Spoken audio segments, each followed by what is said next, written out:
নিজের প্রথম রাষ্ট্রীয় সফরে রীতিমতো জাদু দেখালেন ডক্টর মোহাম্মদ ইউনূস। দেশের জন্য জোগাড় করে আনছেন অন্তত ৭০০ কোটি ডলার। জাতিসংঘের সাধারণ অধিবেশনের নিয়মিত কার্যক্রমের মাঝেই কেড়েছেন বিশ্ব নেতাদের মনোযোগ।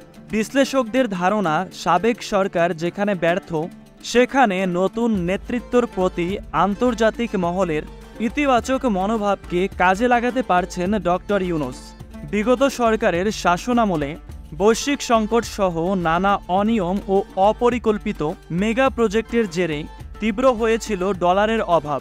অস্থিতিশীল পরিস্থিতির মাঝেও বাংলাদেশকে এত বড় অঙ্কের ডলার দেওয়ার আশ্বাস দিয়েছে বিশ্বব্যাংক, IMF ও যুক্তরাষ্ট্র। চলমান অর্থনৈতিক অস্থিরতার মধ্যে সাময়িক স্বস্তির নিঃশ্বাস ফেলার সুযোগ দেবে নতুন জোগাড় হওয়া প্রায় $7 বিলিয়ন প্রাথমিক নিশ্চয়তা। সবকিছু ঠিক থাকলে অচিরেই কেন্দ্রীয় ব্যাংকের রিজার্ভে যোগ হবে বিপুল অঙ্কের বৈদেশিক মুদ্রা।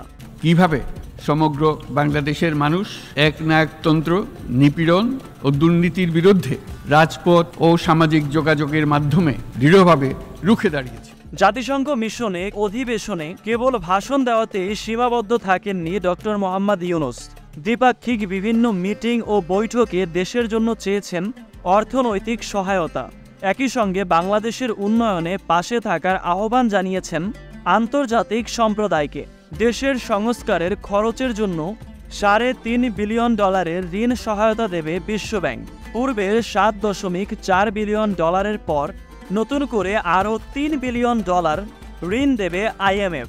সোলার উৎপাদন প্ল্যান্ট বসানোর জন্য বড় একটি প্রকল্পে বিনিয়োগ করবে চীন। বিশ্লেষকরা মনে করেন, সংকটময় সময়ে এই ধরনের সহযোগিতা পেলে অনেকাংশেই সামলে উঠবে দেশের অর্থনীতি। গণতন্ত্র এবং নির্বাচন ইস্যু এবং বিগত সরকারের বিভিন্ন পদক্ষেপের কারণে গত কয়েক বছর ধরে অনেকাংশেই শীতল হয়ে উঠেছিল বাংলাদেশ যুক্তরাষ্ট্র সম্পর্ক। প্রধান উপদেষ্টা হিসেবে ডক্টর মোহাম্মদ ইউনূস দায়িত্ব গ্রহণ করলে তাকে উষ্ণ স্বাগত জানায় পশ্চিমা বিভিন্ন সরকার ও সংস্থা।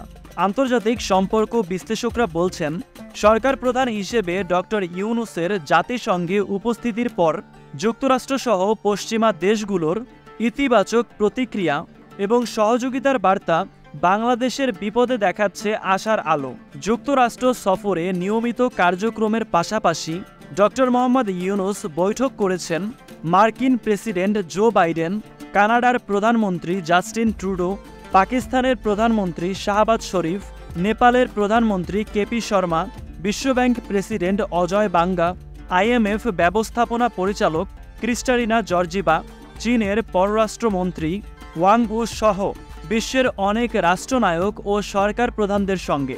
আন্তর্জাতিক মিত্রদের এমন স্বতঃস্ফূর্ত সহযোগিতা অব্যাহত থাকলে অচিরেই কমতে শুরু করবে সংকটের মাত্রা। বিষয়গুলো অদূর ভবিষ্যতে আরও ভালোভাবে বোঝা যাবে।